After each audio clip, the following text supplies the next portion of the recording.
एक सवाल, क्या चांद पर खेती की जा सकती है? और अगर की जा सकती है तो ये आज तक क्यों नहीं हुआ? क्या चांद का इन्वायरमेंट खेती करने के लिए अनुकूल है? चलिए जानते हैं। ये बात सच है कि वैज्ञानिक बहुत लंबे समय से चांद पर खेती के बारे में सोच रहे हैं और अच्छी बात यह है कि चांद की मिट्टी अपने अंदर ऐसे किसी भी तरह के कीटाणु को नहीं पालती जो कि हमारे पृथ्वी पर खतरा उत्पन्न कर सकते हैं। वैज्ञानिक मानते हैं कि अगर हम चांद पर खेती कर पाए तो ये हमारे आने वाले मिशंस के लिए, जो कि हम चांद को as a launch pad use कर सकते हैं, बहुत काम आएगा। क्योंकि चांद की मिट्टी पर अगर खेती हो सकती है तो यानी कि खाने पीने के संसाधन और ऑक्सीजन जनरेट किया जा सकता है, जो कि स्पेस एक्सप्लोरेशन के अगले मिशन में हमारे बहुत काम आ सकता है। लेकिन सवाल वही है कि क्या चांद की मिट्टी या इन्वायरमेंट इस तरह की है कि हम वहाँ खेती कर पाएँ। इस बात में कोई शक नहीं है कि चांद का जो इन्वायरमेंट है वो हमारे पृथ्वी जैसा तो बिल्कुल भी नहीं है, यानी कि बहुत ही ड्राई प्लेस है चांद, और वहाँ पर मिनरल्स को सुरक्षित रखना और पेड़ पौधों को उगाने लायक मिट्टी में क्षमता होना, ये भी बहुत सरप्राइजिंग बात है। लेकिन अच्छी बात यह है कि आज के रिसर्च से ये बात साबित हो गई है कि अगर चांद पर खेती करना चाहे इंसान तो थोड़ी मेहनत के बावजूद वो कर सकता है। हालांकि वैज्ञानिक मानते हैं कि इस बात से इनकार तो नहीं किया जा सकता कि चांद का जो इन्वायरमेंट है वो थोड़ा स्ट्रेसफुल है, यानी कि वो पौधों की ग्रोथ को काफ़ी हद तक प्रभावित करेगा।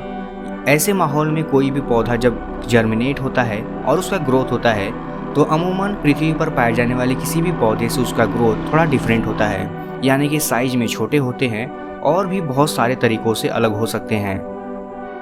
आपको जानकर आश्चर्य होगा कि इस एक्सपेरिमेंट को करने के लिए यूनिवर्सिटी ऑफ कैलिफोर्निया के वैज्ञानिकों ने जितना मिट्टी नासा से मांगा था वो सिर्फ 12 ग्राम था, यानी कि लगभग सिर्फ 2 चम्मच।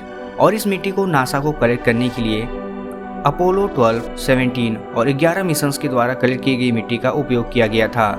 इस एक्सपेरिमेंट में वैज्ञानिकों ने जिस बीज का उपयोग किया वह सरसों के फैमिली का ही एक सदस्य है, जो कि बिल्कुल सरसों जैसा ही दिखता है, यानी कि आप कह सकते हैं कि एक छोटा पौधा जो आसानी से ग्रो हो जाता हो और उससे ज़्यादा मिट्टी की ज़रूरत भी ना पड़ती हो।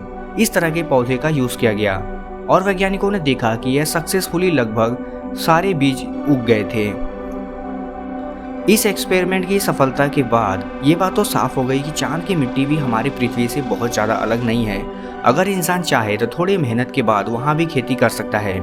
और आपको जानकर खुशी होगी कि यह मानव इतिहास में पहली बार हुआ है कोई इस तरह का एक्सपेरिमेंट कि चांद की मिट्टी में किसी ने कोई पौधा उगाया हो।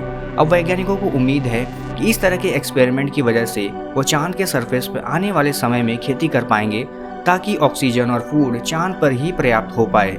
यानी कि आने वाले ऐसे मिशंस जो कि हम चांद पर एज ए लॉन्च पैड चांद को यूज़ करेंगे, वहाँ से हम ऑक्सीजन और फूड की सप्लाई आराम से ले सकते हैं, यानी कि हमें पृथ्वी पर आने की कोई ज़रूरत नहीं होगी।